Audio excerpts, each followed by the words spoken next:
We started by reciting some lines of mantra when this was to request the three jewels to come to our assistance and help us and protect us, so that we would all first obtain light in our minds.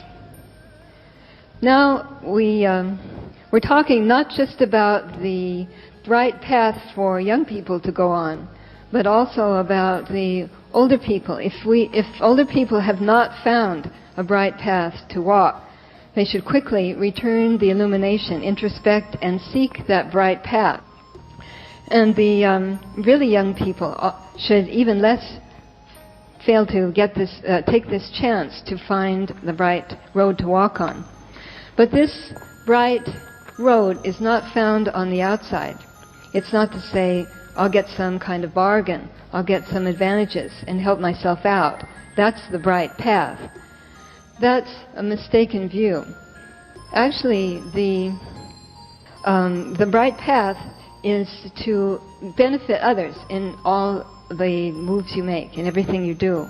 So don't think just about your own self, just having that small a scope. Don't think of just trying to get personal advantages.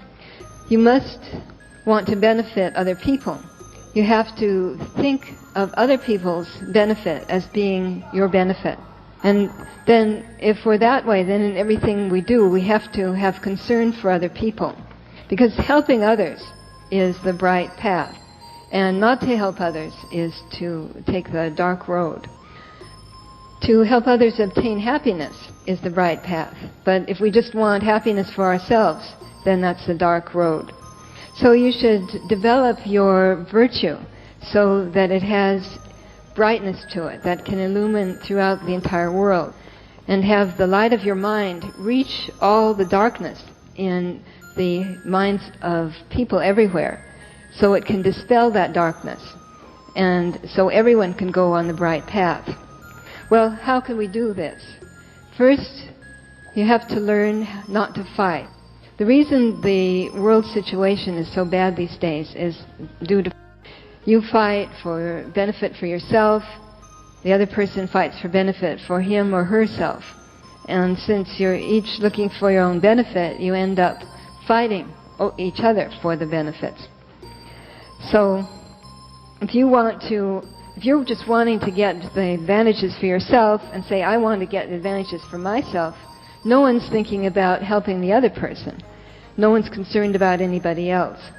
For example, students, the reasons the students have for studying these days. You can ask students what they're studying, and they may say, well, I want to be a doctor or a lawyer. And you ask them, well, why?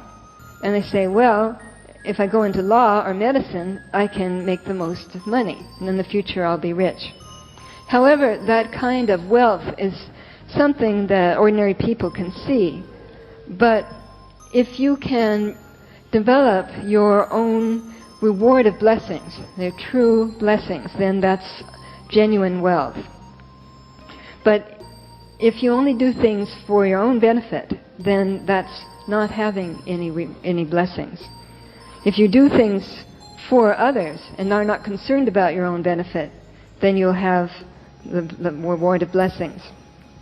So this is the beginning of cultivating blessings and cultivating wisdom.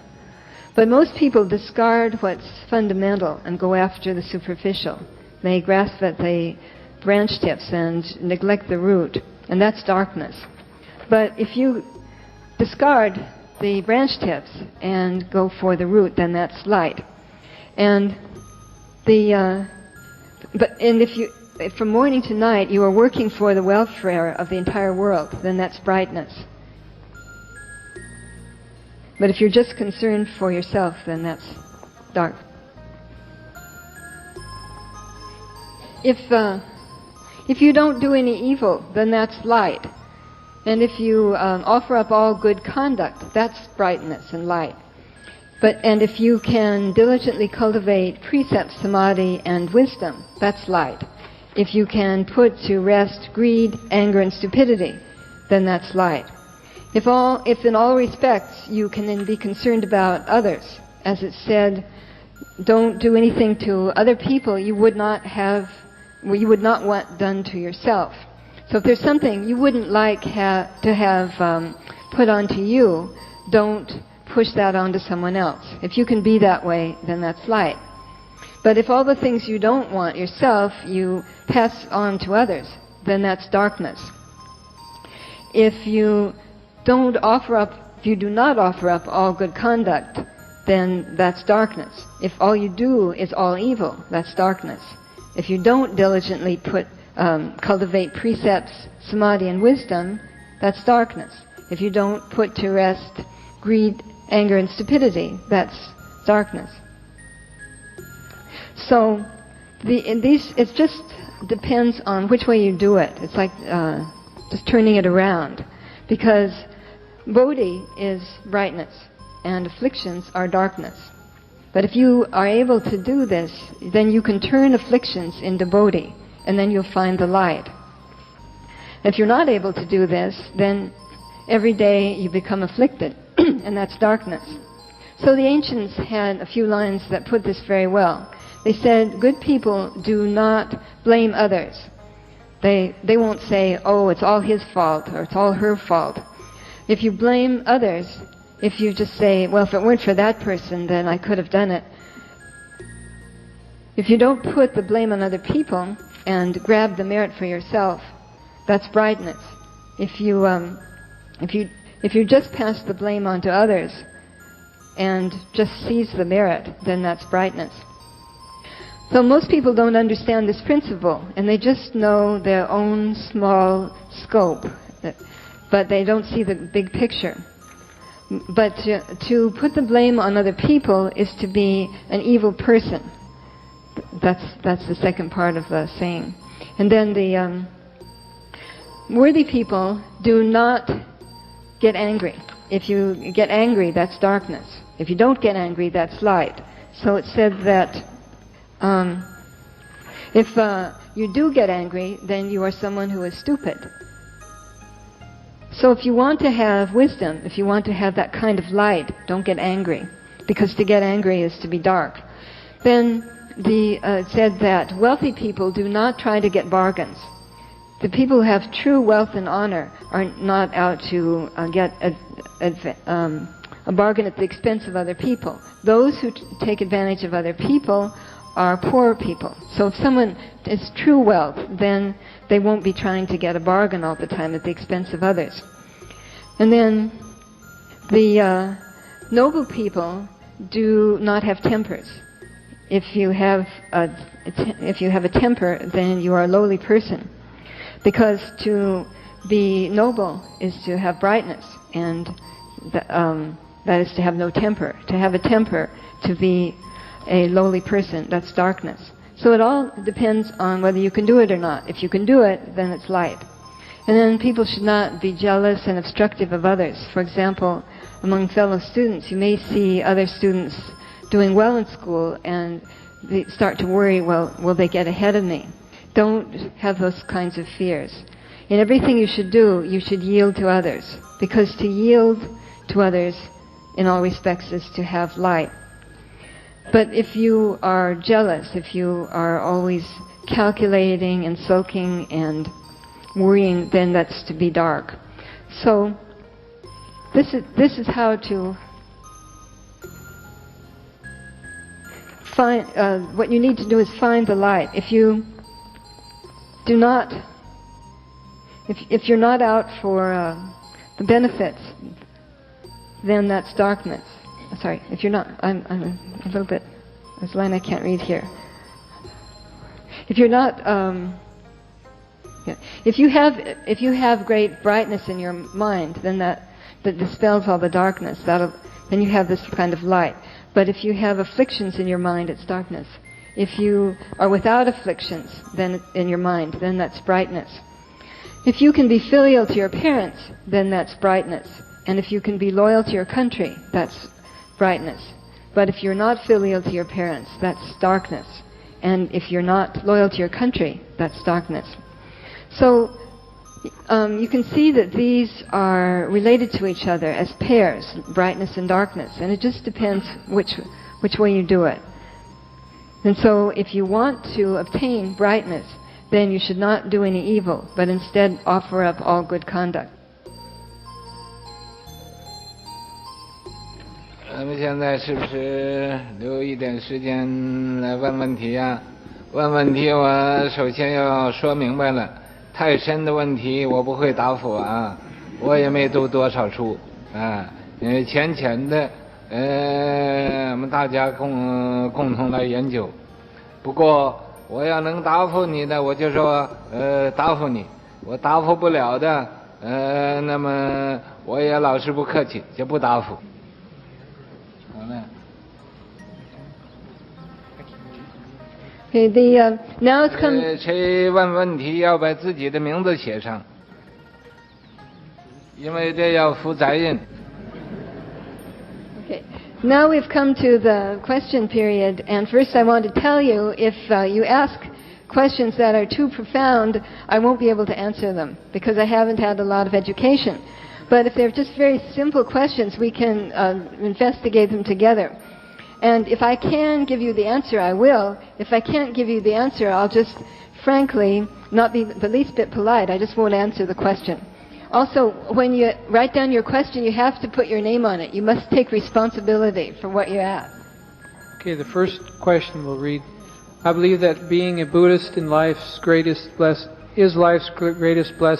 and that if we follow the Lord Buddha's middle path, we can make a difference and will contribute merit to ourselves and to everyone. It seems to me that perhaps the best way to achieve this is through diligent practice of meditation.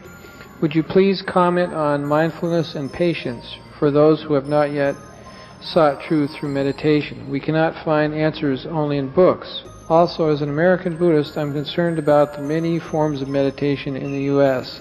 that might mislead and confuse non-Buddhists who sincerely seek the truth. Do you believe that the time has finally come for Buddhism to be widely accepted here? Thank you, respectfully, Karen Malik.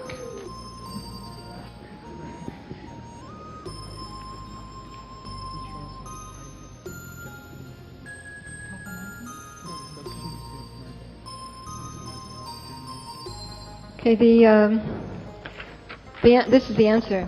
To have proper mindfulness is not to have deviant mindfulness, and deviant mindfulness is to lack proper mindfulness. And so if you have great, proper, bright light, then that's proper mindfulness. But and if you are unbiased and fair, then that is proper mindfulness. If you are very devious and stealthy, then that's to have deviant mindfulness. Well, as for proper mindfulness, if every day you are thinking of going out and committing murder, that's not proper mindfulness. If your thoughts are on going out to steal, that's not proper mindfulness.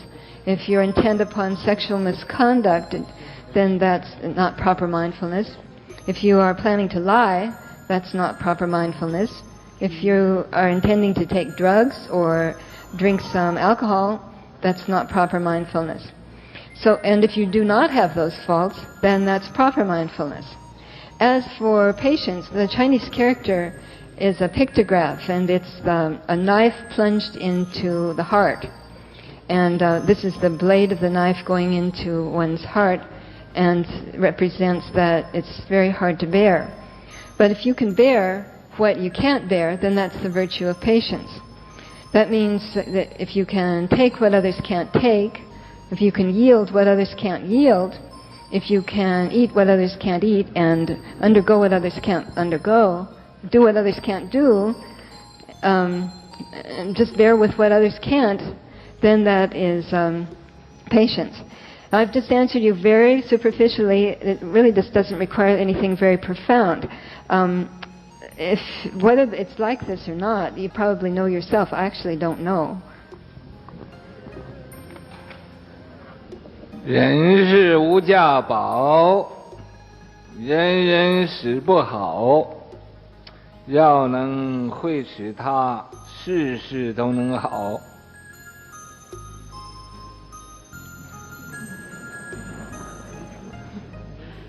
Patience is a priceless jewel, but people don't know how to use it.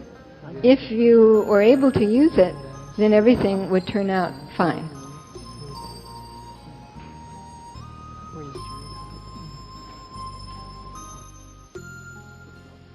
Okay, the question is, how can you do this introspecting of turning the illumination around and illuminating within?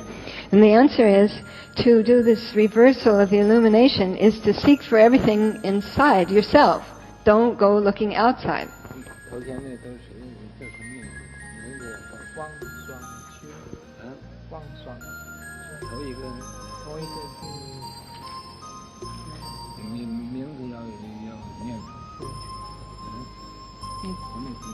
Okay, this question was asked by Hsuan Hua. Is that how it's pronounced? The question is that Buddhism, I can't read the name, question asked by, the person, Fang Shu Qing. The question is, if Buddhism talks about according with conditions, but from what the Masters just said, it seems like it's talking about spontaneity. And doesn't this turn into pessimism? Please correct me if I mistranslate. The answer is, the idea, when we talk about according with conditions, means to accord with wholesome conditions, not accord with unwholesome conditions. And so you cannot say that it's pessimistic. If you just follow along with what's good and follow along with what's evil, then that becomes a case of the good and bad being all mixed up together. Next question is by Donald McGee. I think that's right. Should a victim use violence to oppose aggression?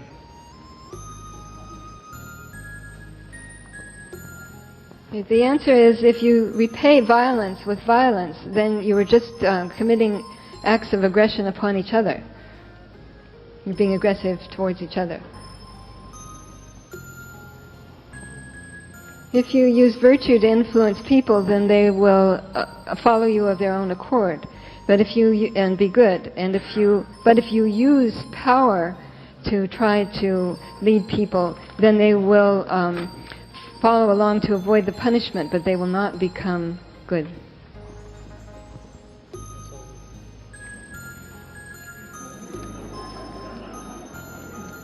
Okay, the question, which is written by Xie Guoye, is that why is it that I have studied Buddhism for 4 years, but my family doesn't like it that I study Buddhism? The answer is because in the past you obstructed other people when they wanted to study the Buddha Dharma. So now in this life you want to study the Buddha Dharma and you're getting obstructed yourself.